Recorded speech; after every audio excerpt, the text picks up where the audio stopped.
Kia ora and welcome back to the show. I'm your host, Catherine Parr, and today on Returning to Wholeness, we have Frank Arjava Petter joining us. He is a meditation teacher, Reiki master, author, and internationally respected spiritual teacher with decades of experience guiding people through meditation, healing, and self-discovery. In this episode, we explored the different ways Arjava teaches meditation, what meditation truly is beyond simply sitting in silence, and what you can expect from our upcoming 3-day meditation retreat at Mana Retreat Centre in Manaia, here in the Coromandel, from the 9th of November to the 12th of November, 2026. This conversation offers beautiful insight into the experience, teachings, and the depth Arjava brings to the retreat space. So sit back, relax, and enjoy this beautiful corridor with Frank Arjava Petter. Well, welcome to the show. It's beautiful to have you here. It feels like it's been forever. How have you been? Thank you so much, Catherine. It's always a pleasure to be with you. I was looking forward to this. We've been well. Summer is here in Greece, and the summer season is very busy. We get lots of people visiting the island. We live in a beach resort. Yesterday, we went for a swim in the morning, which is what we usually do. And then I had some work in the afternoon. I said to my wife, instead of working, why don't we go for another swim? Suddenly she was like, yeah, sure, let's go. So we go in, we get into the water, and 20 seconds later, a dolphin comes by, splashes with the back fin about maybe less than 10 meters from us, and then starts to come up and play. And we were like stunned. We were totally stunned. We had just meditated for an hour, and my wife was saying, probably the dolphin felt that quiet space and felt safe and came by to say hello. It was so sweet. It was really nice. So I'm going to have everybody meditating on the beach now, Arjava. Yeah. No, we weren't doing it on the beach, too hot there. We were doing it at home. So it's been really nice here and busy with my work, my new work that's been going really well. We had a lovely Reiki group finished a week ago. We've been doing some long-term treatment for somebody for a month. That was very nice, very rewarding. Changes. The Reiki work is really amazing. It's a blessing. And I'm very humbled to be able to do this with people, and very humbled by the fact that people come to you and put their heart out on the table for you to touch on the massage table. And that's amazing. That's really amazing. Very deep and beautiful and kind and loving work. Yeah. Yes, it is. I think I think that's the thing with this work, is that it's always lovely to be healed, but it's also so beautiful to be the healer, be the one. Well, I know we don't use that word, to be the conduit for the healing. I see it in this way, that there is nobody to be healed and there's nobody healing. We're in this boat together. We're sailing together. And if both of us can get into a meditative, quiet, calm, an empty space, then that space can be filled with energy. Energy needs space, but you have to create that space first. Like our house is full of thoughts, full of troubles, full of memories, full of traumatic events from the past. If we can manage to clear that for the time being, for a while, then something else can come in, the energy can come in, and then that does miracles for both of you, the one giving treatment and the one who's receiving it. And that's really, really amazing. Yeah, it is. So you had people flying in from all over the world to come to your last Reiki training, Arjava. Is that right? Yes, they came from the United States, from Europe, from different countries in Europe. And it was really a nice mixture of different nationality, different races also. And I love that when we have people with all sorts of different backgrounds come together and find that we are all the same, exactly the same. And I love that. Have you seen a common thread with healing in those spaces, though, from different cultures? Is there a common thread there? The common thread is mind. Yeah. And the mind is at the base of, I don't know any numbers, but most of the illness, I think, start here. Yeah. When I was younger and I heard theories like that, I thought that can't be true. But the more I work with people, the more I see it. And in Usui Sensei's interview, which is the only thing that can be credited to him, that he used to give to his students, he says, first, the mind is healed. And when the mind is healed, it becomes God or Buddha-like. Okay, these are big words and we listen to them with caution. And then when the mind is healed, then it becomes your sole purpose in your life to help other people. So for me, that's really one of the bases of Reiki. And this is what I aim at. Not only to heal, to help the client heal, to help the clients heal, to remove obstacles, but also myself. Yeah. You know, from knowing you for as long as I have now and listening into your stories and things like that and just background of how you got to where you are today, I feel like that's very much what your journey's been about. So you've kind of done the work on yourself and now you're wanting to be the conduit for healing and help others on that journey as well. That rounded up. True, but I'm not done with myself either. Don't get the wrong idea. I also have to work on myself, and this is one of the points that is good for those of us who practice Reiki to understand that our unfolding process is complete only when we die, and not before. And if you think that you're done or you're done with your own personal work, you're deceiving yourself. I remember once, many years ago, I went to a book fair in Frankfurt, which is like a small city in itself.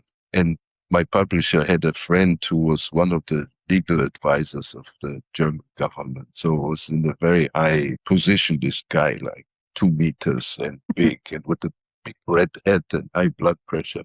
And he said, "Oh, our common friend, the publisher, he told me about you and your adventures. Did you ever get anywhere in all of this? Did you ever reach anything in all of this?" I looked at him, I said, "Thank God, no." He hit me on the shoulder. He was 25 years older than me and said, "Good boy, keep going like that." So afterwards, I found out that he was a Zen student for about 40 years or something. And their whole idea, and that's similar to Reiki, very similar to Reiki, the base of that is that you keep learning, you keep unfolding, you keep opening up more and more and more and more, and it never stops. Do you find that it does kind of, you go through seasons though? So it is when when there's that unfolding where it just sort of seems to be unfolding all at once. And then you have the moments where it's just slowly, over your time. Have you noticed that, Arjava?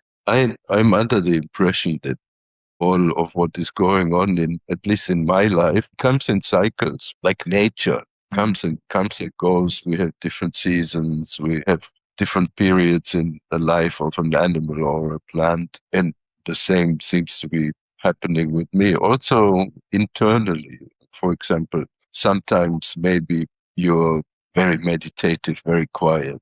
And then a few months later, the whole house starts to shake.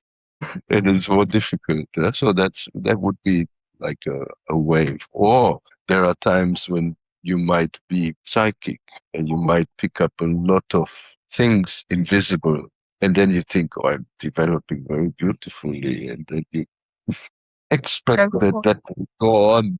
But then it stops. Then it stops again. Another cycle. And then there may be times when you're really resting in yourself, and then something comes and shakes you up. But this is all for the better, because we need to be shaken up. We need to be looking at the mirror all the time to reflect, to let it reflect, to see who we are, and to slowly get rid of all the negative influences that we carry inside, all of us. That's a incredible, it's an incredible journey, and that too comes and goes in cycles. Same, relationships are in cycles. Even our love relationships. If I look back at my life, the partners I've had, I can see cycles. I hope that this cycle that I've been in for 24 years now with my wife, I hope that this will be really long. I'm sure, I know it will. My psychic sense is the same. I think you'll be fine. My question is, with the Arjava Reiki Institute, has that changed your view on Reiki in any way in the last year? Has anything shifted for you? Not really.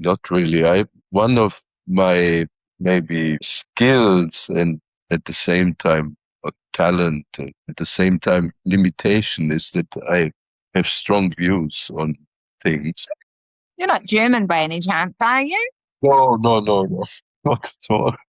I'm overconfident. This is good in many ways because when presented with the challenge, I know I can handle it. But also it makes it difficult sometimes when I attempt to do things that I shouldn't be doing, which I do occasionally. The other day, we had a problem in our house and I had to get up on the roof to fix a chimney. I went up there, and while going up, I thought, "Ooh, I don't know if I can come down from this," because there was like a fire escape ladder that was very close to the roof, and I thought, "How am I going to get down afterwards? Backwards with one arm out and hanging on with one arm to the..." And then in the end, I fixed everything and found myself on the roof. I couldn't come down. I was sitting up there laughing at to call a friend with the really long ladder. So I experienced this too in my Reiki practice, that I know my practice, and this is nice. This is really, really nice. I know my practice. I know the Reiki is working. I see it every day.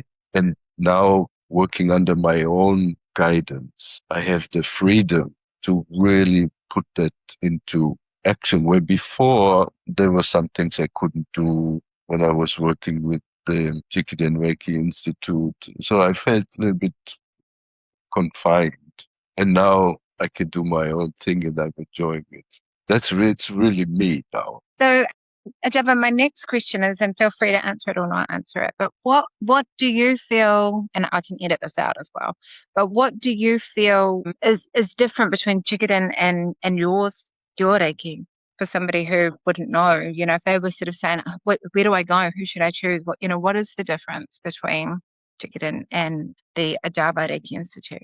I think for me, the main difference is that I spent a lot of time talking with people. We start every day with around asking everybody how they are, what's going on in their life. And then sooner or later, we get into some very deep stuff, personal stuff with everyone. And for me, this is the point. The passing on of technical knowledge, of course, is very good and very important. And it's important that the teaching is being taught properly, the way it was thought of by Usui Sensei. But what I find more important is, how does all of this sit with me? How am I? Who am I? What's going on with me? Not me personally, but all of the participants. And I constantly hold the mirror in front of their face, hoping that they get to take a really good look at themselves and at maybe traumatic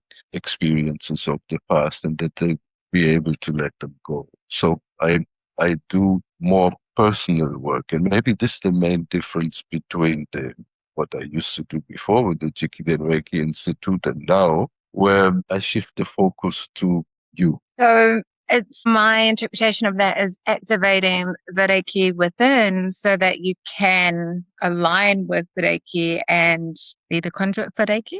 Does that sound right? Yeah, that sounds right.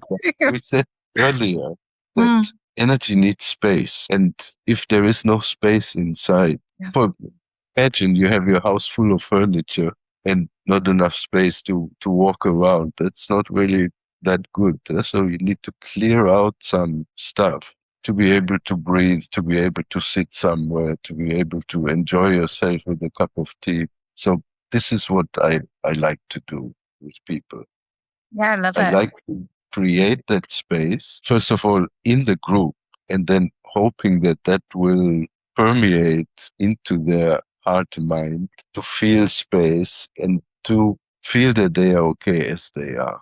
This is my intention. So it's different. It's more, I'm more, let's say, interested in the personal work than only passing on practical information. And that's why I also take about double the time that I used to take for the courses, because I need that time to do what I want to do with the participants. I want them to go home a different person.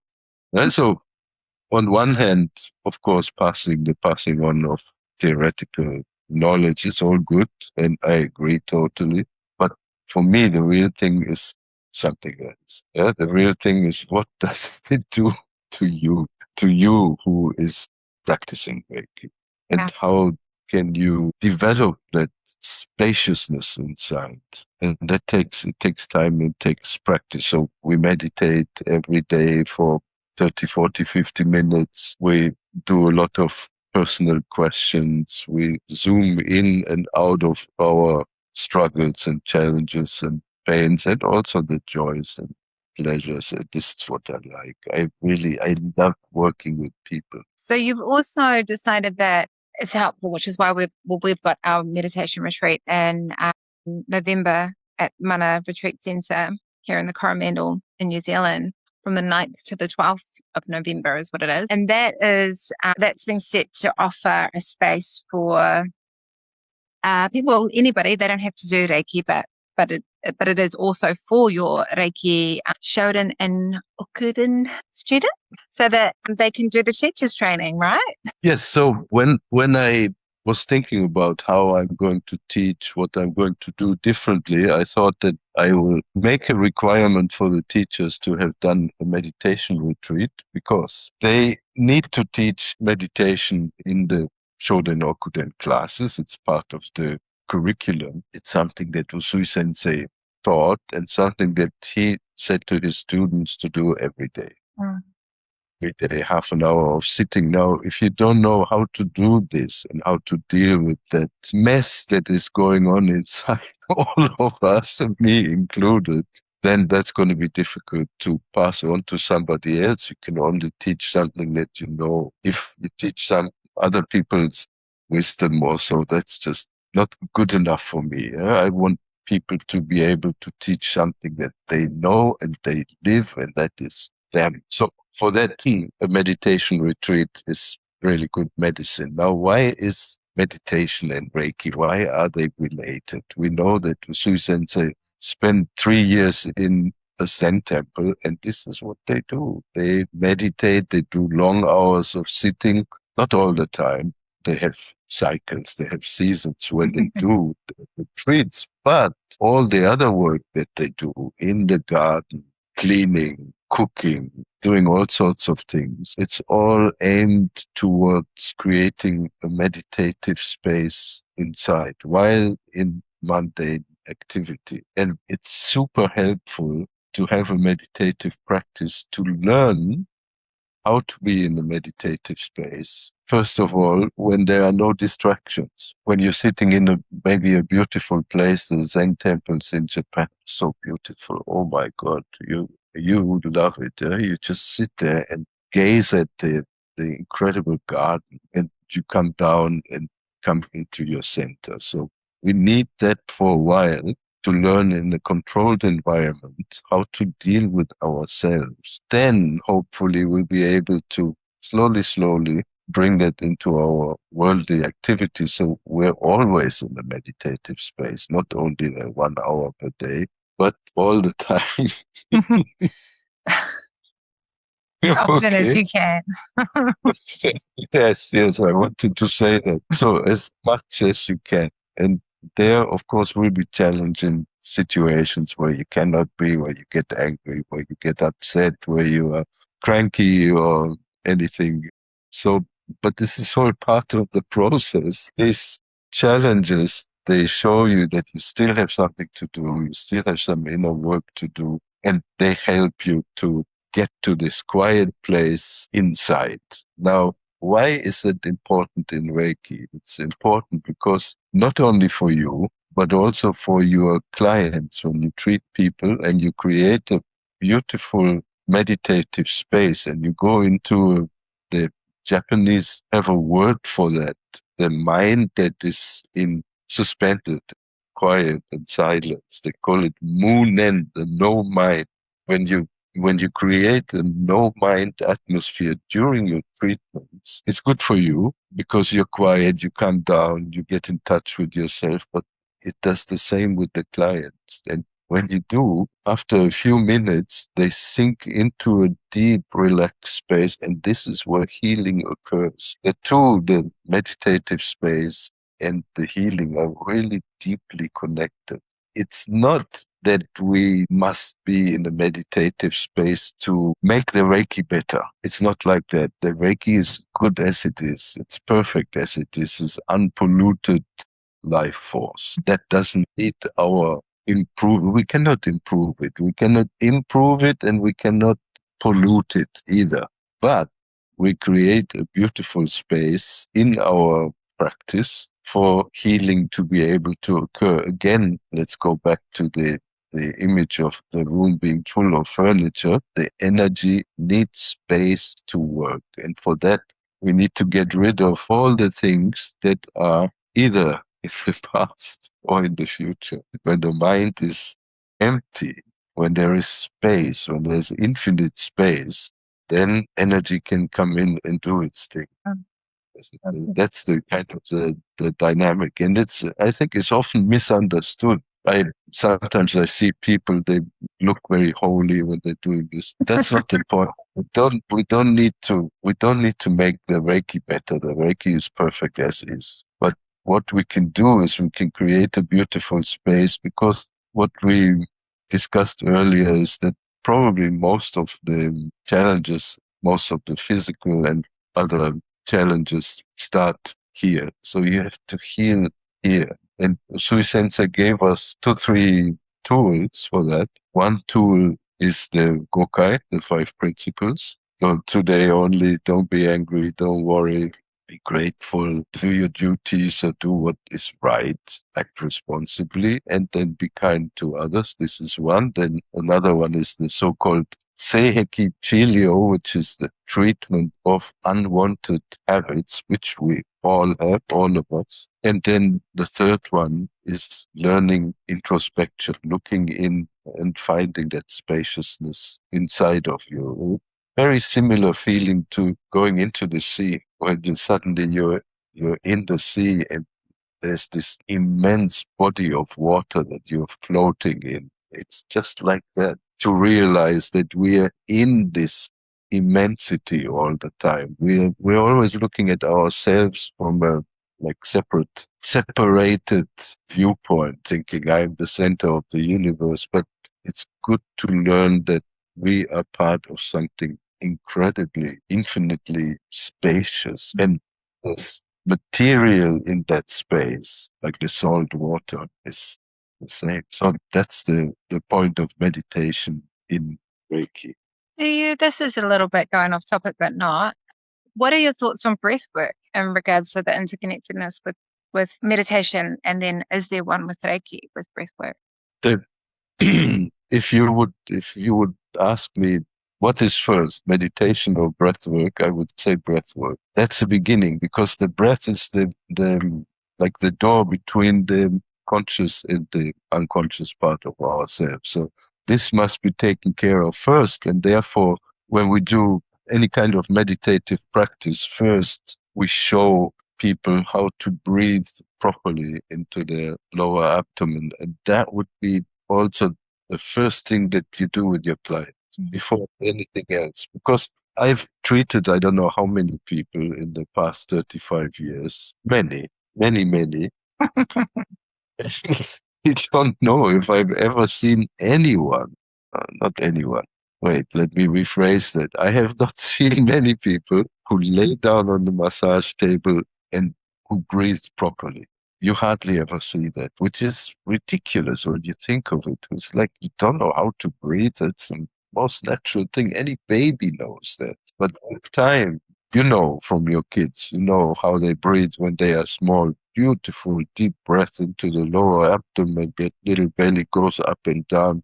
And then as we grow up, as we are educated, the breath becomes more and more shallow and ends up somewhere up here in the chest. And that's not a good situation to be in when you are breathing into your chest, you are stable, even physically unstable. So this would be the first thing to do, to learn to breathe properly into the lower abdomen. Now, in the treatment, after, say, 10, maybe 15 minutes or so, at least most of my clients go out. They go to a kind of a delicious in-between state. Some part of the brain is still awake while another part is snoring. It doesn't hear, or maybe hears even itself snoring and going like, is that me? Oh. Yeah. So, and then you will see that they breathe properly, because when in that space, this is the natural thing to happen. But what we want to do is we want to encourage somebody to breathe like that all the time.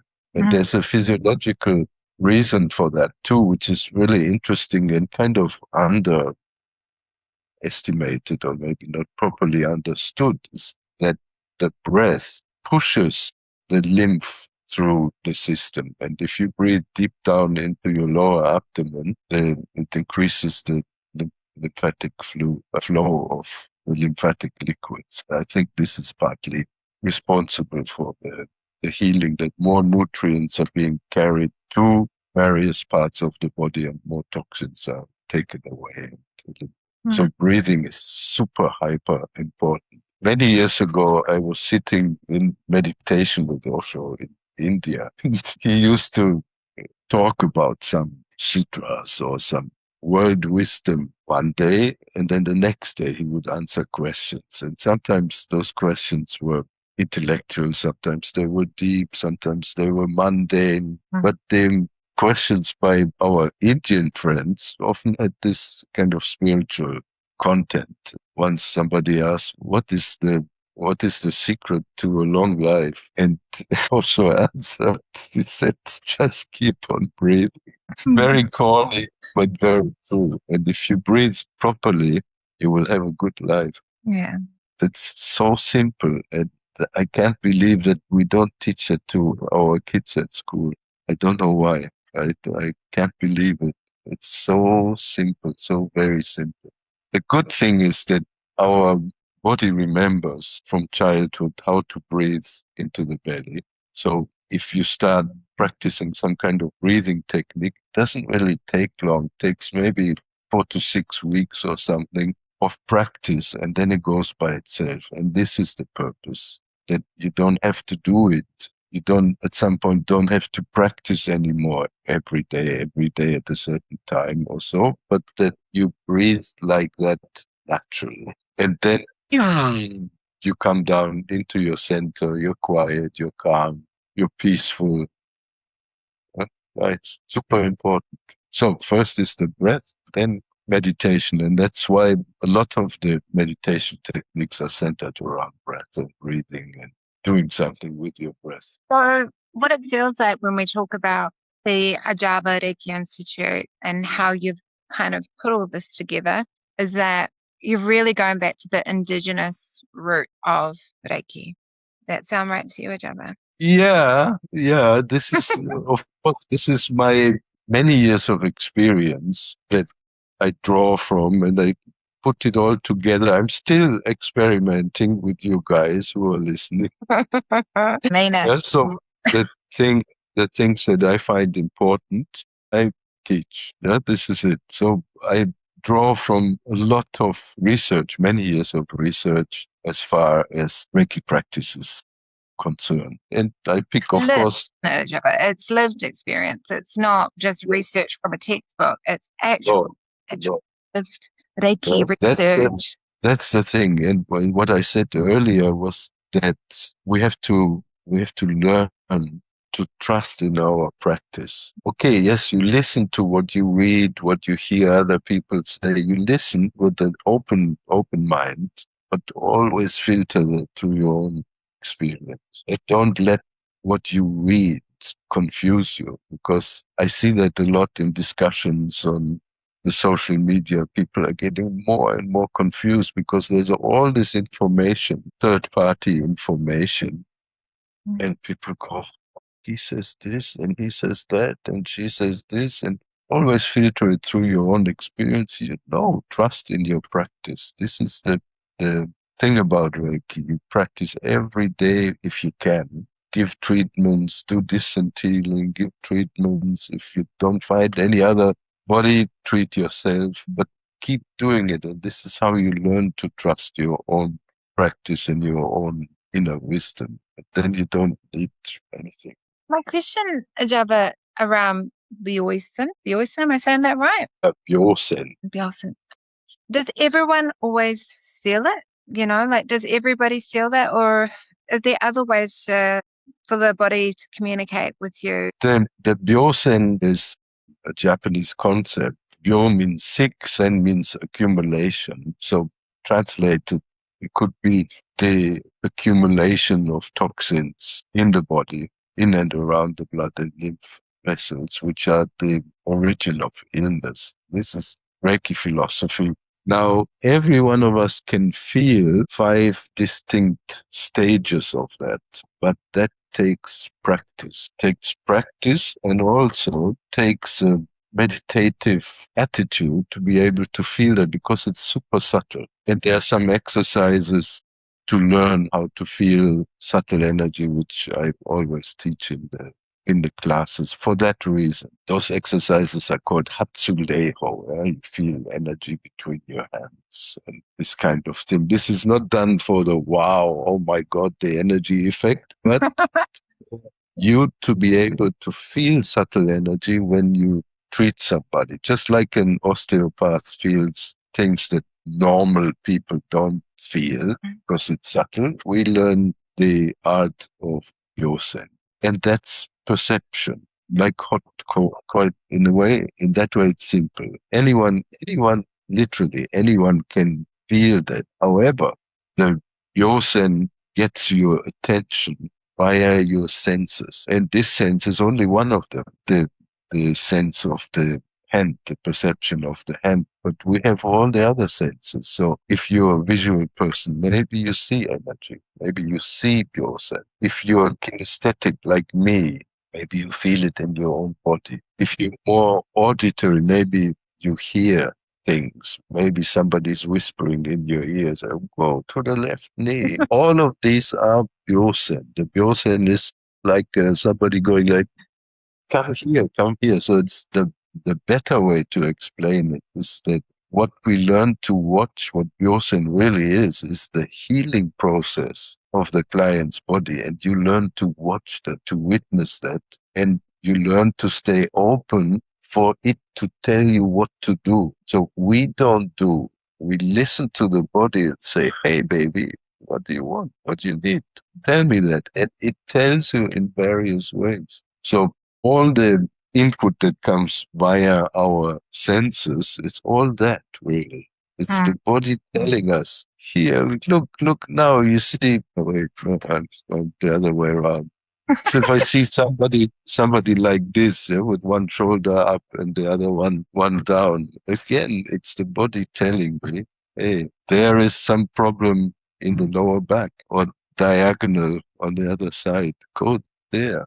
Then maybe you look at somebody's skin color, complexion, or you look at the rings under their eyes, or all sorts of things. You look at muscular tension, you look at the eye movement, you look at the kicks and tension in the jaw, and all these things. You look at how the body displays itself on the table. You hardly ever see anybody lay on a massage table straight. It's hardly ever. I don't know. You really never see that.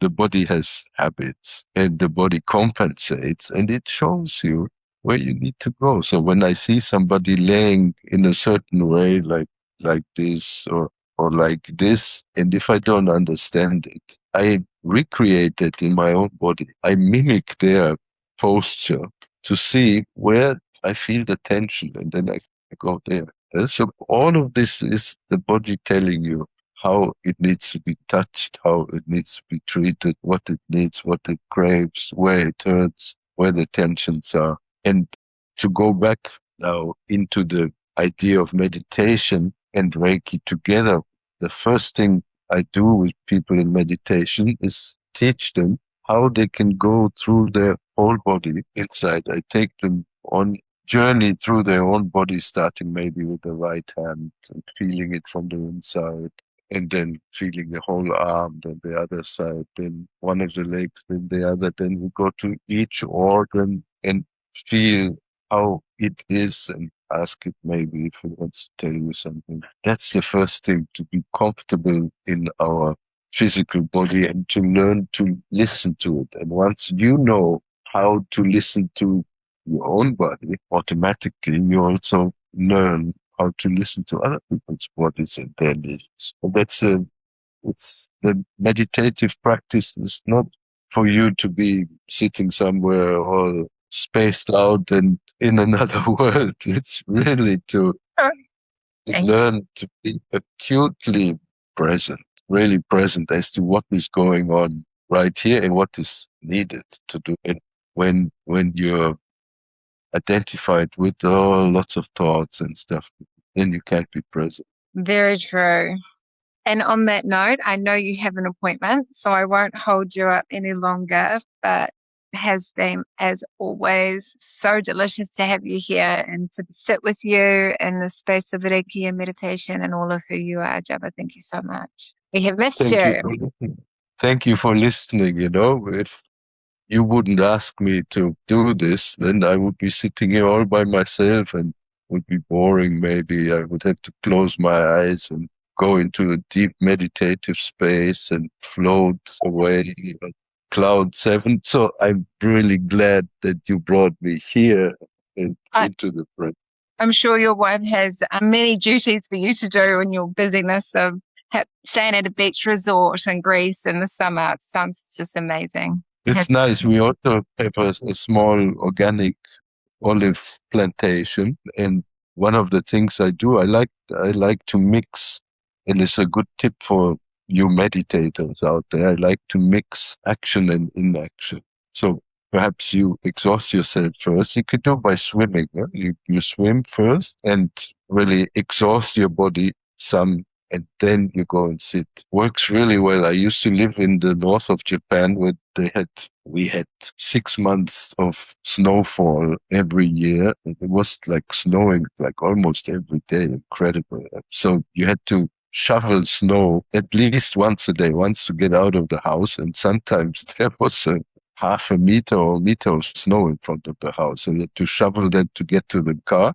And then often when you came home, you had to do it again because it snowed some more. And one of the ways I like to do it was to shovel the snow, work up a sweat, and then go sit in my meditation room, still dripping. And it was so easy to be quiet after the body is a little bit exhausted. Not to overdo it, but it's a good. So here, then the goal is to not go to sleep. not go to sleep. If you do, no damage done. It's all right. You'll probably sleep well, but you miss your practice. One of the things maybe we haven't talked about clearly in this yet is that in both Reiki and meditation, ultimately there's no goal. There's no goal. That's right. There's no goal. We're not doing it to get something. It's not a business transaction. The sitting in meditation, the giving treatments is putting yourself and the other into a meditative, into an enlightened space. That's the thing. It's not what we're going to get, the healing, the enlightenment that comes later, the carrot that's in front of your nose. Once when I'm better, I will be, and one day I will. No, it's all about now, being here, being present, being awake in this moment with all the chaos around us and resting in your own center. I think that's absolutely the best advice for all of us, Reiki practitioners and meditators, because we're always just thinking that we're doing, we're in the analytical part of our brain, we're in our, getting through the tasks of the day. And the whole point is just to sit and observe and allow. And of course, when you do, you'll be able to deal with your challenges more easily. Yeah? That's a plus also. Yeah. Okay, Java. Well, I know what we're talking about on our next podcast. Lots of love. Thank you. Lots of love to you, and see you soon. And everybody, thank you for listening. Bye.